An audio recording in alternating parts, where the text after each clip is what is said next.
औज़ुबिल्लाहिमिनश्शैतानिर्रजीम बिस्मिल्लाहिर्रहमानिर्रहीम। Knowledge 5M के मोअज़्ज़िज़ दोस्तों, अस्सलामु अलैकुम। दोस्तों, तरीक़े इस्लाम ऐसे बड़े बड़े जंगजुओं और दानिशवरों से भरी पड़ी है कि आज का मुसलमान इनकी हिम्मत और जुर्रत देख कर बहुत खुश होता है। तरीक़े इस्लाम में खिलाफ़त बासिया और खिलाफ़त उस्मानिया ऐसे दौर थे जिसमें इस्लाम बहुत तेज़ी से फैला। बहरहाल आज की इस वीडियो में हम आपको सल्तनत उस्मानिया के एक ऐसे किरदार की हकीकत बताएंगे जिसने अपनी 126 साल ज़िंदगी में इस्लाम के नाम पर कई जंगें लड़ी और लाखों काफरों को जहन्नम तक पहुंचाया। ये शख्स कौन था, इसका ताल्लुक किस कबीले से था, आइए इस पर तफसीलन बात करते हैं। ख़वातीनो हज़रात, 13वीं सदी के आगाज़ में सल्तनत बासिया का खात्मा हुआ।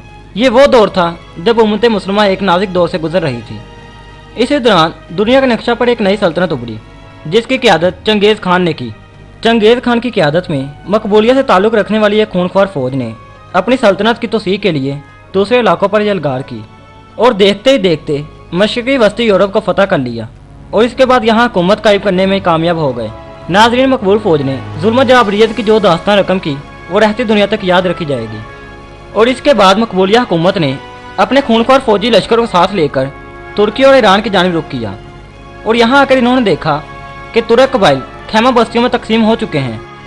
तुर्क खाना बदोश थे और कबाइल में बंटे हुए थे।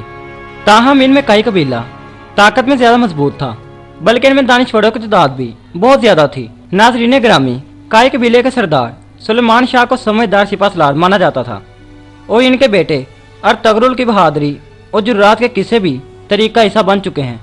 ताहम काई कबीले की असल ताकत एक नहायत ही बहादुर शख्स को माना जाता है।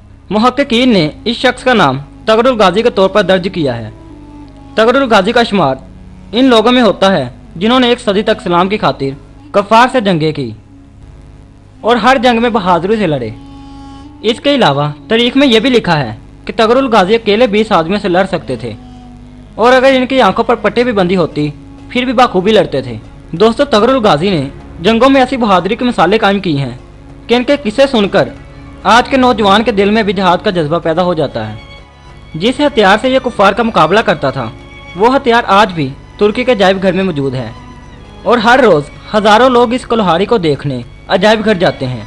दोस्तों, तगरुल गाजी का इंतकाल भी एक मशहूर जंग के दौरान हुआ और इन्होंने 126 साल की तवील उम्र पाई। दोस्तों, आखिर पर यह दुआ है कि अल्लाह ताला इस्लामी मुजाहिदीन को जन्नतुल फिरदौस में आला मुकाम अता फरमाए, आमीन। दोस्तों, उम्मीद करता हूँ कि आज की वीडियो भी आपको बहुत ज़्यादा पसंद आई होगी। अगर वीडियो पसंद आए तो लाइक, शेयर और चैनल को सब्सक्राइब ज़रूर करें ताकि हमारी आने वाली नई वीडियोस का नोटिफिकेशन सबसे पहले आप ही को मिले। और इसी के साथ हमें दीजिए इजाज़त। अपना बहुत सारा ख्याल रखिएगा। अल्लाह हाफिज़।